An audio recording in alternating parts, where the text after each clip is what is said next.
Hello friends, नमस्कार friends. आज हम हल करेंगे यहाँ पर चैप्टर 3, जिसका फ्रेंड्स यहाँ पर नाम होने वाला हिंद चीन में राष्ट्रवादी आंदोलन। कल फ्रेंड्स हम यहाँ पर चैप्टर 2 पूरा हल कर चुके हैं। उम्मीद करते फ्रेंड्स को वीडियो आप देख लिए होंगे। अगर नहीं देखे हैं फ्रेंड्स तो एक बार जरूर से देख लें। यहाँ पर फ्रेंड्स देख लीजिए, यहाँ पर जितने भी प्रीवियस ईयर में पिछले 10 वर्षों में पूछा गया प्रश्न उन सभी को यहाँ पर आपके लिए हम लाए हैं। तो चलिए फ्रेंड्स यहाँ पर प्रश्न पर आते हैं। तो यहाँ पर देख लीजिए, सबसे पहले फ्रेंड्स यहाँ पर पहला प्रश्न है आपके सामने। इसमें यहाँ पर बोला गया कि हिंद चीन क्षेत्र में कौन से देश आते हैं? ए चीन, वियतनाम, लाओस, या फिर बी में हिंद चीन या फिर वियतनाम, या सी में कंबोडिया, वियतनाम, लाओस, या फिर डी में फ्रेंड्स कंबोडिया, वियतनाम, चीन, थाईलैंड। तो फ्रेंड्स इस प्रश्न का बिल्कुल सही जवाब हो जाएगा option number C, Cambodia, Vietnam और लाओस। तो फ्रेंड्स देखिए, इस प्रकार से हम यहाँ पर कम से कम फ्रेंड्स आज भी हमारा लगभग 30 प्रश्न के आसपास में है। हम फ्रेंड्स डेली यहाँ पर 30 से 40 प्रश्न आपके लिए हम ला रहे हैं। उम्मीद करते हैं फ्रेंड्स कि आपको यहाँ पर जरूर से सुधार देखने को मिल रही है। अगर फ्रेंड्स आप डेली क्लास करते हैं तो आपको सुधार जरूर होगी। चलिए फ्रेंड्स अभी हम आते हैं दूसरे नंबर प्रश्न पर। तो फ्रेंड्स देखिए, दूसरा नंबर प्रश्न आपके सामने है। इसमें बोला गया है कि अंकोर वाट का मंदिर कहाँ स्थित है? ये फ्रेंड्स देखिए प्रश्न हमारा ये 2012 में फिर से फ्रेंड्स 2012 का यहाँ पर ए सीटिंग, यहाँ पर फ्रेंड्स सी यानी कि पहली, यहाँ पर थर्ड सीटिंग में पूछा गया है। फिर 2015 में फ्रेंड्स सेकेंड सीटिंग में पूछा गया है। फिर 2019 में थर्ड सीटिंग और 2022 में सेकेंड सीटिंग में पूछा गया है। तो फ्रेंड्स देख सकते हैं कि ये सब प्रश्न यहाँ पर कितना महत्वपूर्ण है। ये सभी प्रश्न यहाँ पर जो फ्रेंड्स आप देख रहे हैं अपने स्क्रीन पर, इन सभी को हम यहाँ पर छाट कर लाए हैं। तो चलिए यहाँ पर ऑप्शन देख लेते हैं। ऑप्शन ए में बोला गया वियतनाम, बी में थाईलैंड, सी में लाओस और डी में कंबोडिया। तो फ्रेंड्स इसका बिल्कुल सही जवाब हो जाएगा ऑप्शन डी, कंबोडिया। चलिए आते हैं नेक्स्ट प्रश्न पर। यहाँ पर फ्रेंड्स देखिएगा, जो भी प्रश्न आपको यहाँ पर लगता है कि हमें यहाँ पर आती है एकदम कंफर्म अगर है, तब वो प्रश्न को आप नहीं लिखिएगा तो कोई दिक्कत नहीं है। लेकिन फ्रेंड्स अगर आपको लगता है कि जैसे कि 3 नंबर प्रश्न है, तो अगर आपको लग रहा है कि 3 नंबर वाला जो प्रश्न है वो हमको नहीं आ रहा, तो बस आप अपना एक शॉर्ट डायरी बना लीजिएगा, ठीक है। बस उसमें फ्रेंड्स यहाँ पर सभी प्रश्न को लिख लीजिएगा। जो आपको पता है कि हमें आता है तो बस आपको उसको कुछ नहीं करना है, वैसे ही छोड़ दीजिएगा, फिर अगले प्रश्न पर चल आएंगे। तो चलिए अभी हम 3 नंबर प्रश्न को देखते हैं। इसमें फ्रेंड्स बोला गया कि हिंद चीन पहुंचने वाले प्रथम व्यापारी कौन थे?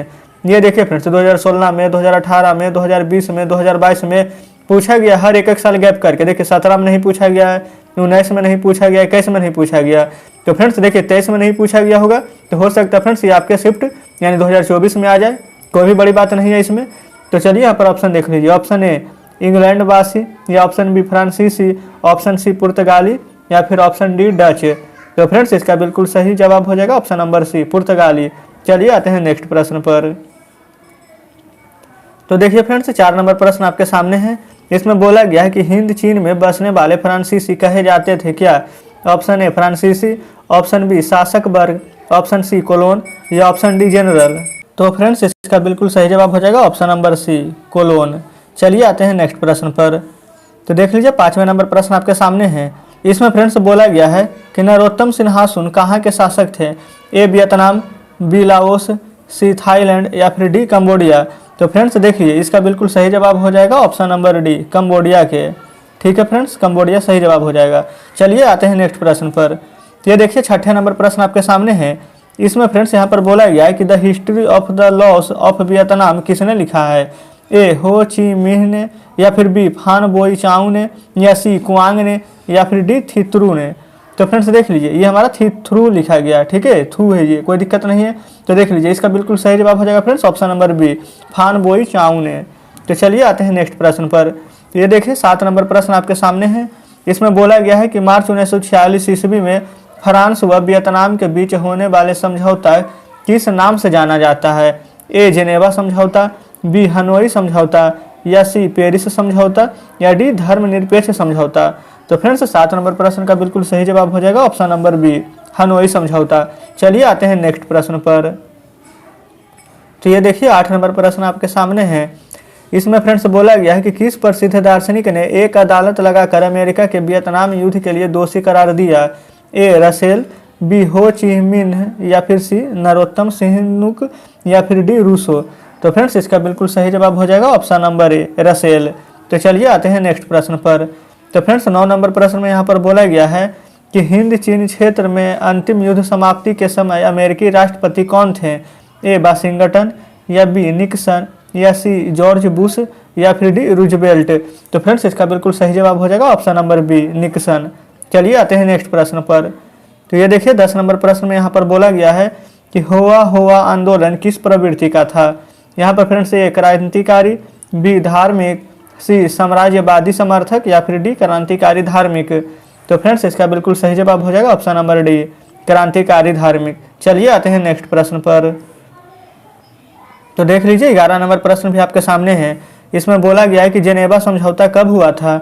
ए 1954, बी 1960, सी 1950 या डी 1946।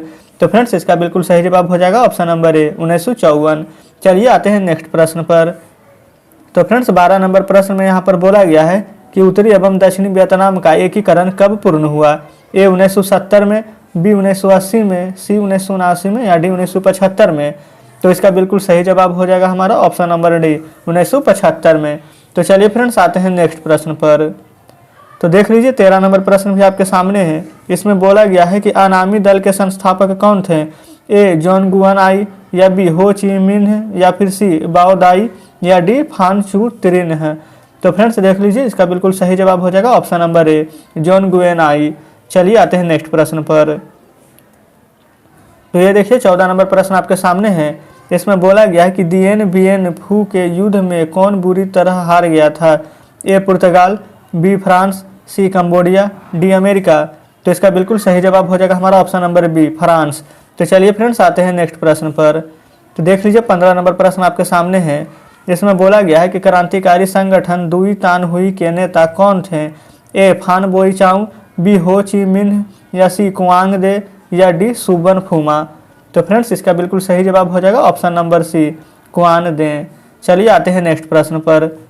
तो देखिए 16 नंबर प्रश्न आपके सामने है। इसमें बोला गया है कि जापान ने हिंद चीन पर कब अधिकार जमा लिया। ए 1939 ईस्वी, बी 1940 ईस्वी, सी 1941 ईस्वी, डी या फिर 1942 ईस्वी। तो इसका बिल्कुल सही जवाब हो जाएगा ऑप्शन नंबर बी 1940 ईस्वी। चलिए आते हैं नेक्स्ट प्रश्न पर। तो फ्रेंड्स 17 नंबर प्रश्न आपके सामने है। इसमें बोला गया है कि स्कॉलर्स विद्रोह कब हुआ। ए 1868 ईस्वी, बी 1872 ईस्वी, सी 1866 ईस्वी या डी 1864 ईस्वी। तो इसका बिल्कुल सही जवाब हो जाएगा ऑप्शन नंबर ए 1868 ईस्वी। फ्रेंड्स यहाँ पर उम्मीद कर रहे हैं कि जितने भी प्रश्न आपको हम करा रहे हैं इन सभी का प्रश्न का जवाब आपको हमारे देने से पहले ही यहाँ पर आप दे चुके होंगे। तो चलिए यहाँ पर आते हैं 18 नंबर प्रश्न पर। इसमें बोला गया कि वियतनाम में टोकिन की फ्री स्कूल की स्थापना कब हुई। ए 1907 ईस्वी, बी 1908 ईस्वी, सी 1910 ईस्वी या फिर डी 1911 ईस्वी। तो फ्रेंड्स इसका बिल्कुल सही जवाब हो जाएगा ऑप्शन नंबर ए 1907 ईस्वी। तो चलिए आते हैं नेक्स्ट प्रश्न पर। तो देख लीजिए 19 नंबर प्रश्न आपके सामने है। इसमें बोला गया है कि अंकोर वाट के मंदिर का निर्माण किस शासक के द्वारा करवाया गया। ए सूर्यवर्मन द्वितीय, बी नोरोदोम सिहानोक या फिर सी क्वांग या फिर डी इनमें से कोई नहीं। तो इसका बिल्कुल सही जवाब हो जाएगा ऑप्शन नंबर ए सूर्यवर्मन द्वितीय। तो चलिए फ्रेंड्स आते हैं नेक्स्ट प्रश्न पर। तो देख लीजिए 20 नंबर प्रश्न भी आपके सामने है। इसमें बोला गया है कि कंबोडिया की राजधानी है। ए हनोई, बी नोम पेन या फिर सी बैंकॉक या फिर डी ओटावा। तो फ्रेंड्स 20 नंबर का बिल्कुल सही जवाब हो जाएगा ऑप्शन नंबर बी कंबोडिया की राजधानी हमारा नोम पेन होने वाला है। तो फ्रेंड्स आप आज देख लीजिए आज हमारे पास बहुत ही कम यानी कि सिर्फ 20 ही प्रश्न मिले थे। तो फ्रेंड्स आप ज़रूर से बताइएगा कि 20 में से आपका यहाँ पर स्कोर 20 रहा कि नहीं रहा। अगर फ्रेंड्स आज का प्रश्न थोड़ा सा हार्ड था, थोड़ा सा फ्रेंड्स, अगर आपका यहाँ पर 15 प्लस सही है तो समझिए फ्रेंड्स कि आपका तैयारी बहुत ही बढ़िया चल रही है। लेकिन फ्रेंड्स वही अगर आपका यहाँ पर स्कोर 10 से 15 के अगर बीच में आ रहा है तो समझिए कि एवरेज है। लेकिन फ्रेंड्स अगर आपका 10 से भी नीचे आ रहा है तो फ्रेंड्स तब तो समझ लीजिए कि मतलब आपको बहुत ही ज़्यादा मेहनत करने की ज़रूरत है। तो फ्रेंड्स आप हमारे वीडियो को ज़रा सा भी स्किप नहीं कीजिएगा। जो भी बताते हैं सभी को आप अच्छे से देखते चलिए। आप यहाँ पर कभी कभी सोचते होंगे कि हम यहाँ पर सिर्फ 10 ही मिनट के अंदर ख़त्म कर देते हैं वीडियो, इतना फास्ट क्यों पढ़ाते हैं।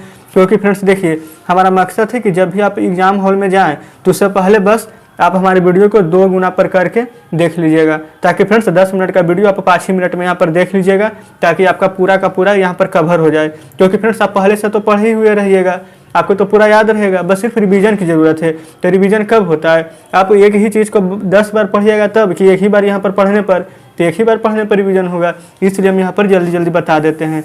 तो फ्रेंड्स आप हमें कमेंट में ज़रूर बताइएगा कि आपका स्कोर आज कितना रहा, और साथ में फ्रेंड्स ये भी बताइएगा कि आज का सेशन आपको कैसा लगा। और फ्रेंड्स आपको लगता है कि थोड़ा सा कुछ और सुधार करने की ज़रूरत है, या फिर टाइमिंग में कुछ आपको अगर बदलाव चाहिए कि इस टाइम की जगह इस टाइम पर वीडियो डालनी चाहिए, तो भी हमें कमेंट करके बताइएगा। और फ्रेंड्स अगर आप चाहते हैं कि हम लाइव आकर पढ़ावें तो फ्रेंड्स वो भी कमेंट करके बताइएगा, हम उसके बारे में भी सोचेंगे। तो चलिए फ्रेंड्स, अब मिलते हैं अब आपसे कल नेक्स्ट चैप्टर में।